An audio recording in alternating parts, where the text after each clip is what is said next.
aumônier de prison dans mon diocèse, je distribuais beaucoup de Bibles aux détenus qui m'en réclamaient. Oh, je ne me faisais pas d'illusions, ils ne la lisaient pas tous. Je sais, parce qu'il y en a un qui me l'a dit, que certains arrachaient les pages de la Bible, qui est un papier très fin, et qui s'en servaient de papier pour rouler leurs cigarettes. Il y a d'ailleurs un détenu en Allemagne qui a écrit un livre au titre évocateur « Fumeur de Bible ». C'est ainsi qu'il a pris contact avec la Bible en se roulant ses cigarettes dans une page de Bible. Mais c'est comme ça qu'il a fini par se convertir, en tombant sur une parole qui l'a profondément rejoint. Et aujourd'hui, c'est un grand évangélisateur. Mais parmi les détenus, tous ne fumaient pas la Bible. Et je me rappelle bien d'Éric, à qui j'avais donné une Bible et qu'il avait lue, tenez-vous bien, presque en entier en une semaine. Et quand je lui ai demandé si ça n'avait pas été trop compliqué de lire la Bible, il m'avait fait cette étonnante réponse. Non, c'était pas compliqué.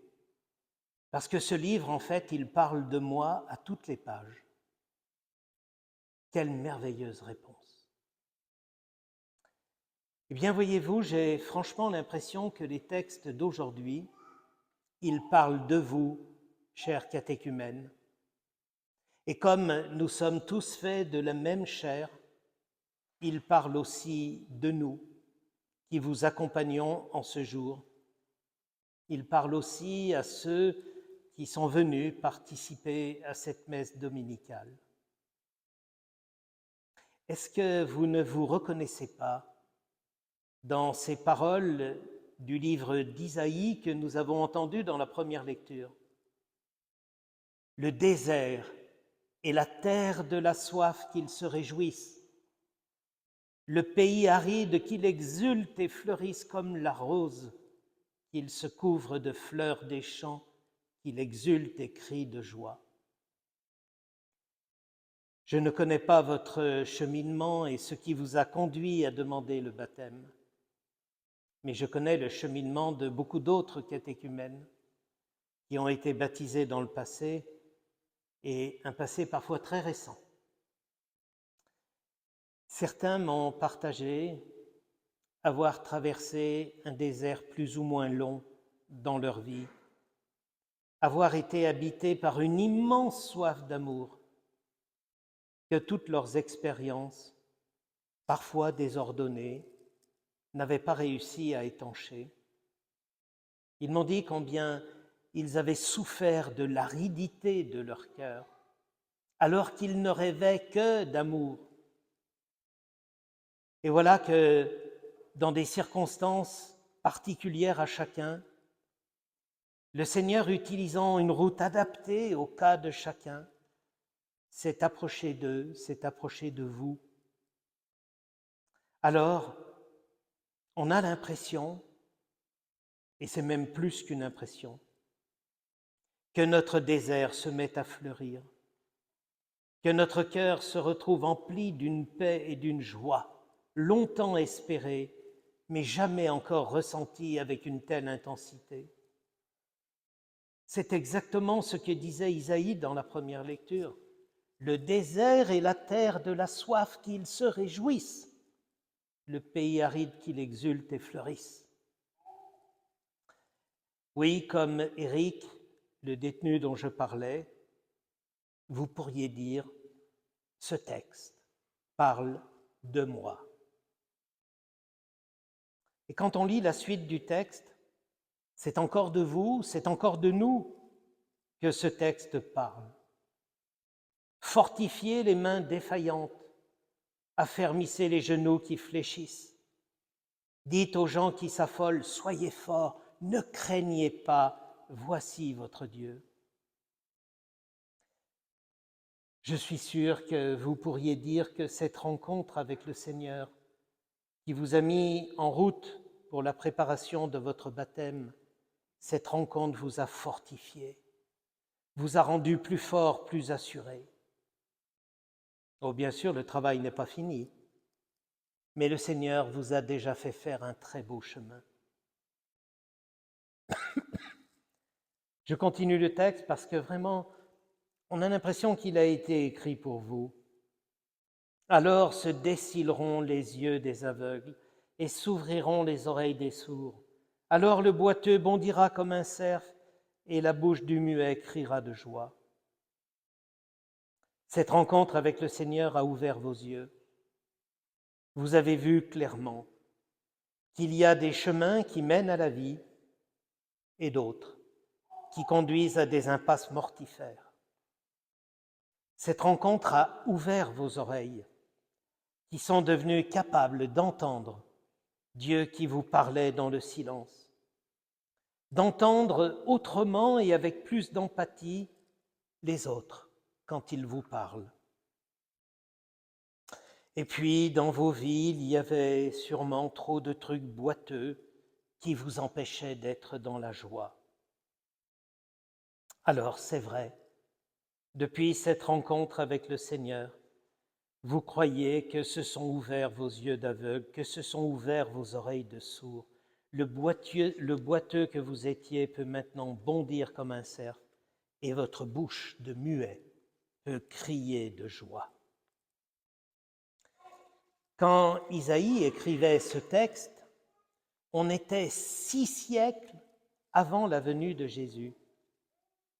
Et tout ce qu'il promettait devait être accompli par celui qu'il ne faisait qu'entrevoir 6 siècles avant, de manière un peu mystérieuse. Seulement voilà, certains disent Jésus est venu, mais rien n'a changé dans le monde. Dans le monde, c'est vrai que rien n'a changé, du moins en apparence. L'égoïsme, la violence, la misère et tant d'autres fléaux continuent leur ravage. Oui, dans le monde.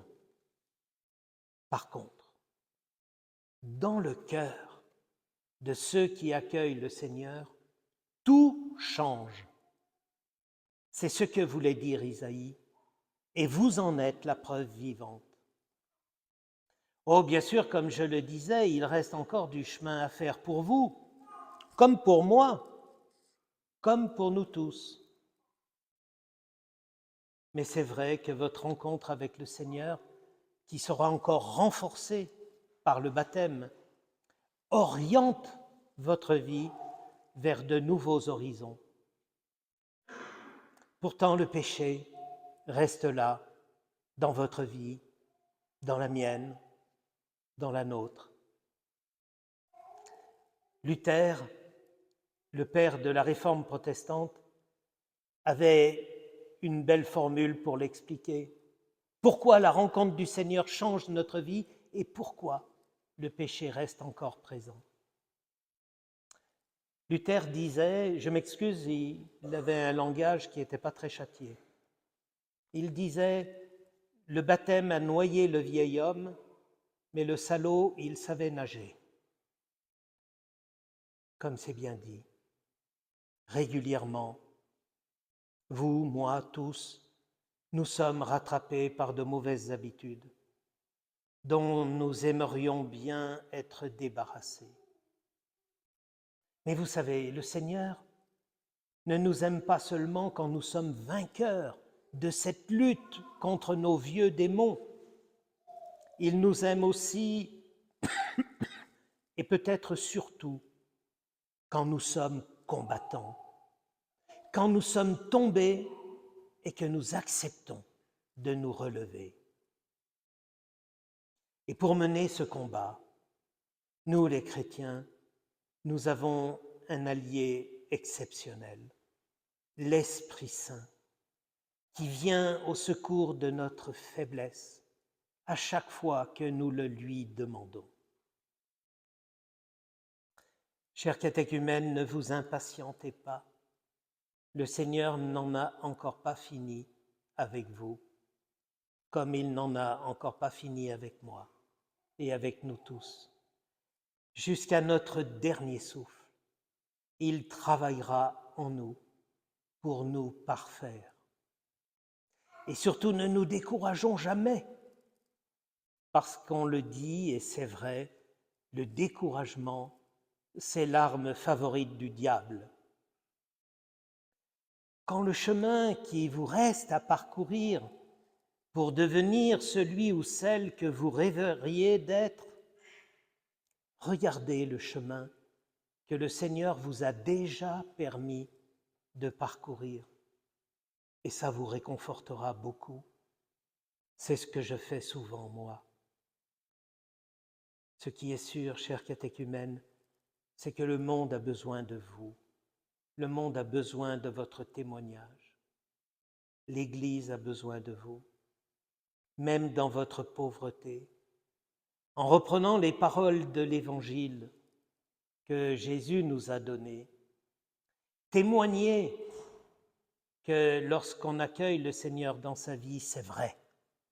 Il fait voir les aveugles, entendre les sourds, marcher les boiteux. Il nous purifie de la lèpre du péché et il nous relève de tous nos échecs qui sont en nous comme autant de petites morts.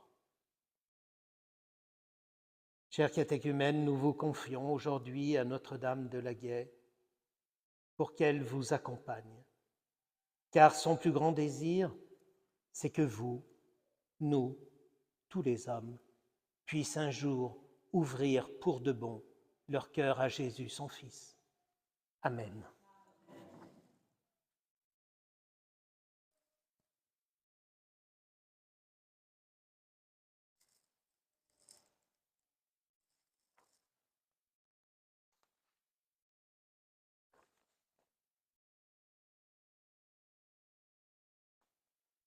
Et on va même vous demander de vous approcher, ça sera encore mieux.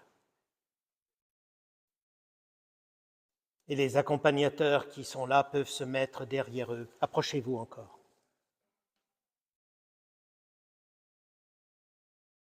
François, il faut venir les entourer.